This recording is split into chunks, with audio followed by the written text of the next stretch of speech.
최근 한국을 바라보면 한 가지 질문이 떠오릅니다. 미국과 중국 사이에서 한국은 어떤 위치에 있어야 할까요? 한국을 방문한 중국의 외교 책임자는 이 질문을 떠올리게 하는 한마디를 남겼습니다. 中国是当今世界上最大的市场，韩国就在我们边上，近水楼台先得月呀。 물 가까운 누각이 먼저 달을 얻는다.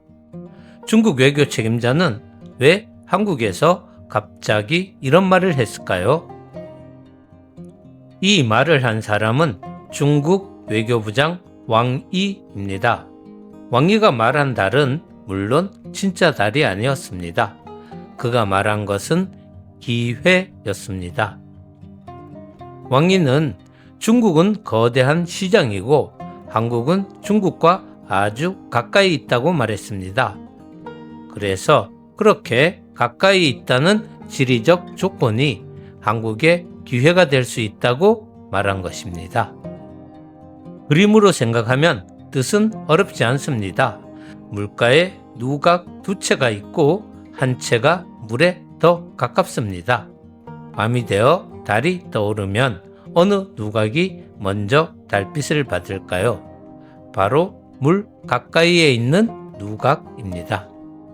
그래서 중국에서 이 말은 좋은 조건 가까이에 있는 사람이 남보다 먼저 기회를 얻는다는 비유로 사용됩니다. 가까이에 있다는 것이 기회가 된다는 것입니다. 그런데 이 표현에는 재미있는 이야기가 전해집니다. 송나라 때 범중엄이라는 유명한 정치가가 있었습니다. 범중엄은 능력 있는 관리들을 조정에 추천해 주었습니다. 자연히 그와 가까이에서 일하던 관리들은 추천받을 기회도 많았습니다. 그런데 외지에서 근무하던 소린이라는 관리는 범중엄의 눈에 쉽게 띌 수 없었습니다. 가까이에 있지 않았던 것입니다. 소린은 자신의 처지를 직접 불평하는 대신 두 줄의 시로 범중엄에게 전했다고 합니다.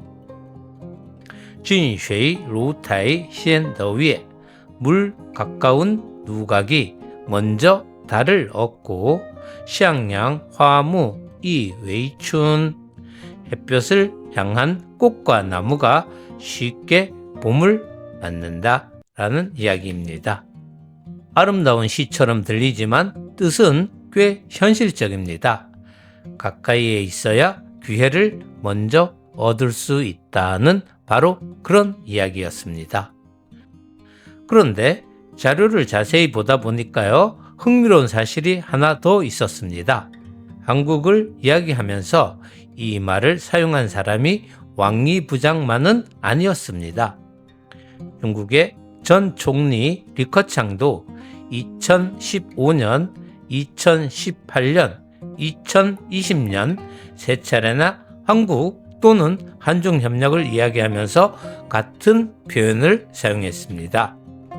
2015년에는 서울에서 한국 경제인들에게, 2018년에는 한국 기업인과 전직 고위 관료들에게 중국 시장의 기회를 설명하면서 이 말을 사용했습니다.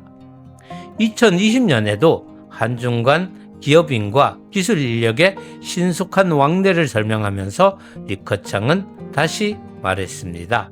물 가까운 누각이 먼저 달을 얻는다.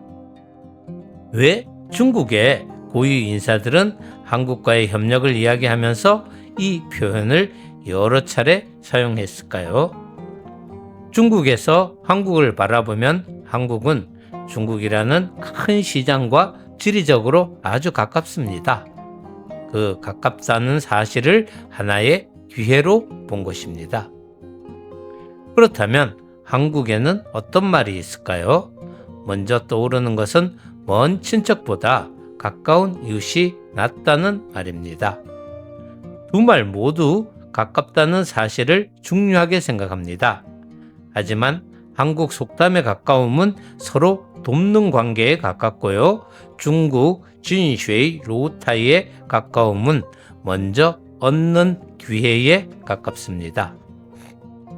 그런데 한국에는 재밌는 말이 또 있습니다. 말은 제주로, 사람은 서울로. 사람이 어디에 있느냐가 중요하다는 이야기입니다. 두 속담은 묘하게 닮았습니다.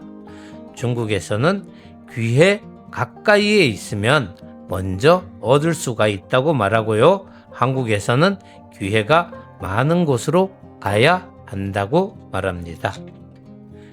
결국 두 말 모두 사람이 어디에 있느냐를 중요하게 보고 있습니다.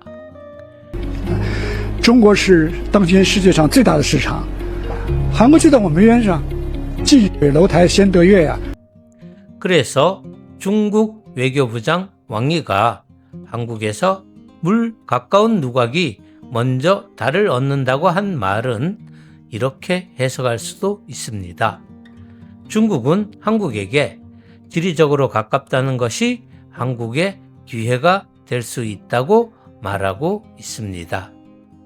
그렇다면 미국과 중국 사이에서 한국은 어떤 위치에 있어야 할까요? 어느 한쪽을 선택하는 문제일까요? 아니면 두 나라와의 관계를 각각 한국의 기회로 만들어가는 것이 더 중요한 문제일까요?